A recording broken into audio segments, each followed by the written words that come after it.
இன்றைய எஃப்னா யாழ் சமையல் ஆண்டை செய்து காட்டப்படுறது சோயா மீட்டை வச்சு பொரித்து காட்ட போகிறேன். அதுக்கு என்னென்ன சேர்க்க போகிறேன்றதை பார்ப்போம். சோயா மீட்டு சுடுதண்ணியில் போட்டு ஊற வச்சு நல்லா பிழிஞ்சு தண்ணி இல்லாமல் எடுத்து வச்சுருக்கிறேன். அதுக்கு தேவையான அளவு தூள் எடுத்து வச்சுருக்கிறேன், அதையும் இதோட சேர்ப்போம். அதுக்கு தேவையான உப்பு,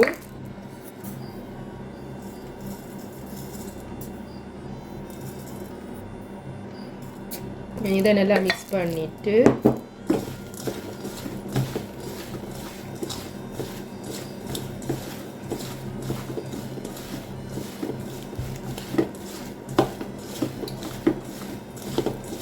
எல்லாம் மிக்ஸ் பண்ணுங்க. உப்பு தூள் எல்லாம் சேரணும். மிக்ஸ் பண்ணிவிட்டு இனி இதை பொரிச்செடுப்போம். இப்படி பொரிச்செடுக்கிறேன்டா காட்டுறேன் வாங்கோ. எண்ணெய் வச்சு எண்ணெய் தாச்சி வச்சுக்கிறேன் அடுப்பில். எண்ணெய் நல்லா சூடாகட்டும். நல்லா எண்ணெய் சூடான பிறகு தான் சோயா மீட்டை போடணும். அதுக்கு முதல் போட்டிங்கன்னா கன நேரம் செல்லும். எண்ணெயை சோயா மீட் ஊறி எடுத்துடும், கன நேரம் செல்லும். எண்ணெய் பேருந்து நீங்கள் வடிச்செடுக்க சோயா மீட் எண்ணெயாக தான் இருக்கும். அப்போ நல்லா எண்ணெயை கொதிக்க விட்டுட்டு சோயா மீட்டை போடுங்க. இங்கே சுடு தண்ணியில் நல்லா கொதிக்க தண்ணி விட்டு அவிய விடைக்கையும் நல்லா புளிஞ்சு தான் எடுக்கணும். நல்லா புளிஞ்சு எடுத்தால் தான் எண்ணெயில் போட டக்குன்னு பொரிஞ்சு எடுக்கும். இல்லாட்டி லேட் ஆயிடும். தண்ணி இருந்துச்சுண்டா சோயா மீட்டில்.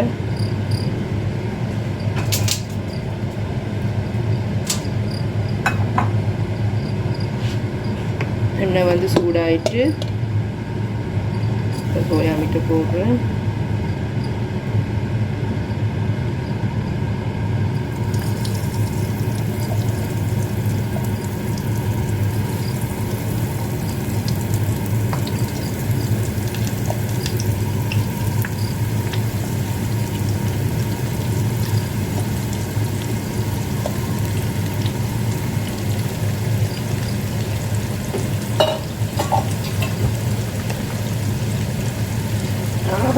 முருவலாக பொரிக்கக்கூடாது. முருவலாக பொரித்தா சப்பி சாப்பிட கஷ்டமாக இருக்கும். முக்கால்வாசி பொரித்து எடுக்க நல்லா ருசியாக இருக்கும். நல்லா பொரியட்டும். பொரிஞ்சு முடிய காட்டுறேன். சோயா மீட் பொரிச்சிட்டேன். இந்த இதுக்கு நீங்கள் பொரிச்சு எடுக்கணும். ஸோ பார்த்தீங்கன்னா எண்ணெயும் நல்லா கொதிக்கணும். அதே நேரம் அடுப்பை குறைச்சி விடக்கூடாது.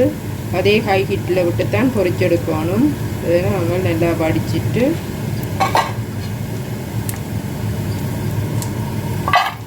இனி அடுப்பை நிப்பாட்டுவோம். இந்த கறி மிச்சமெல்லாம்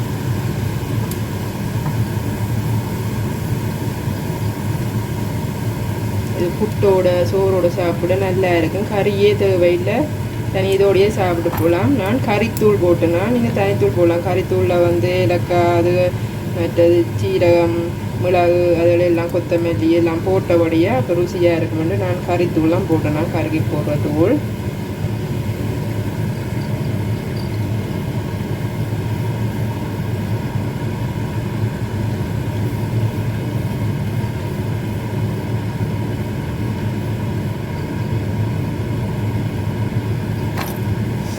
மீட் பொரிச்சு எடுத்தாச்சு. உங்களுக்கும் இந்த சோயா மீட் பிடிச்சிக்கணும்னு நம்புகிறேன். சோயா மீட் பொரியல் உங்களுக்கு பிடிச்சிக்கணும்னு நம்புறேன். பிடிச்சிருந்தா நீங்கள் லைக் பண்ணுங்க, ஷேர் பண்ணுங்க, கமெண்ட் பண்ணுங்க. நீங்கள் வீட்டில் செய்து பார்த்துட்டு புட்டோட இல்லை சோறோட சாப்பிட்டு பார்த்துட்டு உங்களோட கமெண்ட்ஸை டைப் பண்ணுங்க. நன்றி, வணக்கம்.